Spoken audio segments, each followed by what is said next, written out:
what happens in America, and it happens on the left too, by focusing exclusively on race and gender, we forget that there's also a terrible class divide. And we then overlook how class operates in race and gender problems.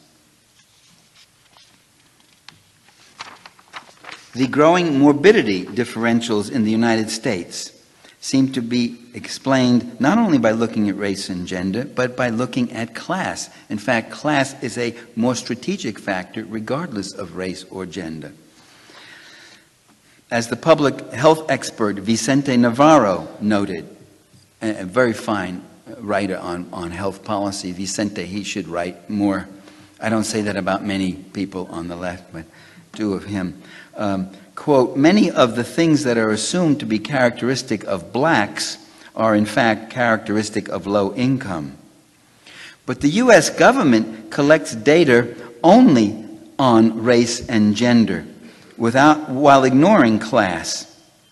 Now this negligence, I maintain, is not indicative of a lack of class awareness, but of a keen sense of class. A sense of keeping it off the agenda, a sense of keeping it out of our consciousness. We don't deal with class. Equal protection of the law, due process, those always relate to race and gender and other things, not to class. The Supreme Court has made that very clear also. Now you look at class bigotry and it resembles race and gender bigotry.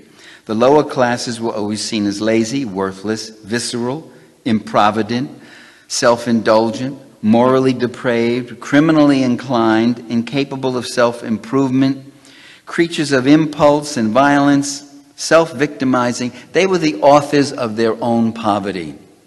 And of course, sometimes under very severe economic oppression, there are indeed social pathologies that take over in a way. Now that image fits the bigot's portrait of various ethnic groups, doesn't it? It's also isn't that far from the stereotype of women: weak, flighty, irresponsible, untrustworthy, not competent. In Christianity, you even got women as the evil corrupters and seducers, the Jezebels and the like. Well, I think I pretty much said everything I want here. Let me just give you one example, one or two more things, and then I'll wrap it up. Robert Cole, the Harvard psychologist, he did a study. He went and interviewed any number of people. He interviewed African-American families, working families. And he found that these African-American working families had a sense of class power.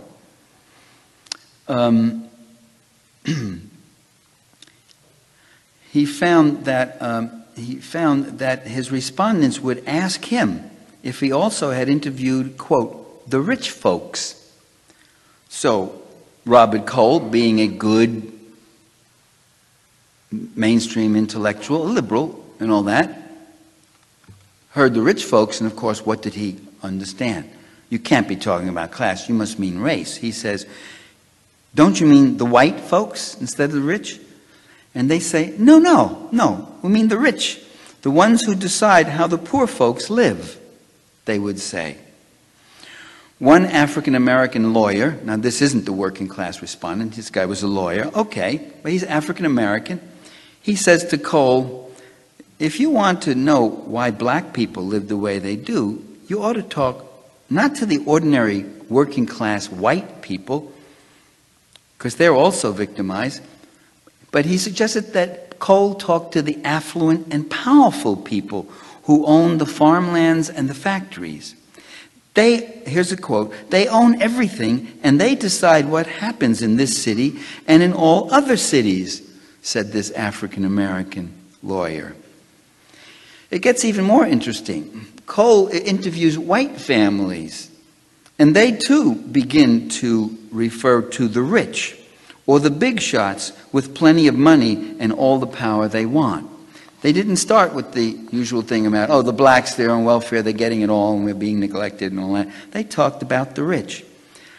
So Cole's interviewees mostly working class African Americans and working class whites were introducing him to the concept of class power.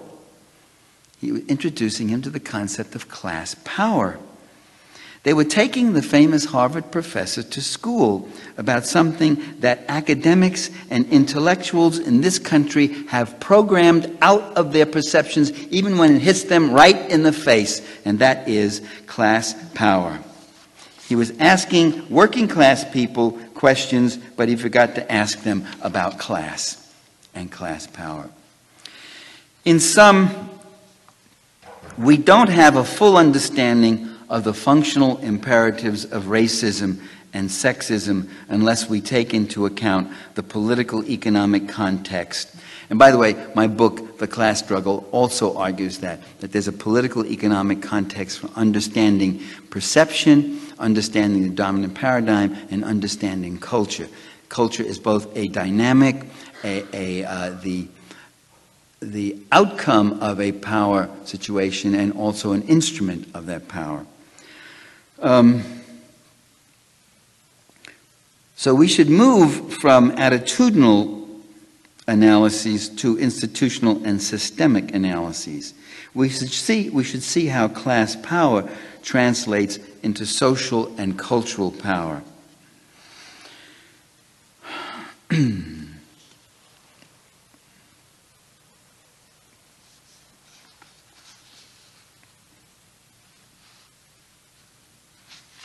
Well, the failure to perceive racial and gender oppressions within the context of class power oppression leads to what I've called in one of my books somewhere along, I called it the competition of oppressions. I mean, I have sat in at meetings, I remember one in Washington, D.C., where people have gotten up, an African-American guy got up and he said to this white woman, he said, you may be a woman, but you're white. And she gets up and she said, yeah, you may be black, but you're a man. And then a third woman got up and says, yeah, you may be black and you may be a woman, but I'm a lesbian, and I'd like to see which of us gets turned down for a job. If I told the boss that I was a lesbian, I would have more. In other words, I'm more oppressed than you are. No, I'm more oppressed than you are. And that comes out of this idea, this feeling that after all, I feel the urgency of my oppression more than I feel the urgency of yours, but also if you can understand how more oppressed I am, then maybe you'd be doing more for this oppression. And in fact, I think in some situations, some oppressed groups are more oppressed than other groups. It depends on what particular thing you're looking at. Let me just end with a little story. I remember at the founding convention of the Committees of Correspondence, that convention took place in 1992 in Berkeley, California, where I live, just about a 15-minute walk from me up on the campus. So I went over and I attended the convention, and they were lining up. I never joined, but they were setting down their statement of goals and intentions, and a guy got up from the floor, had a microphone on the floor, and he says, you have nothing in there about the rights of gays. And they said, oh yes, let's put something in there, rights of gays. And a woman got up and she said, you have nothing in there, it should be gays and lesbians. They said, right, and said gays and lesbians. A guy gets up and he says, now, transgender and transsexual hadn't yet quite come into vogue. That was a couple of years down the line. But he says, it should be gays, lesbians, and bisexuals. Because we bisexuals get discrimination from both communities sometimes. They say, oh, yes, they put gays, lesbians, bisexuals. And I was sitting there, and behind me was this old lefty trade union type of a guy, and he said, just loud enough for everybody to hear, he said, yeah, and how about putting something in there for the people who are too tired to have sex when they get home from work? And that, ladies and gentlemen, that's who I speak for, the people who are too tired to have sex when they get home from work, which by the way includes any number of gays, lesbians, bisexuals, African Americans, Asian Americans, Latinos, everybody else, in this very exploitative, oppressive society.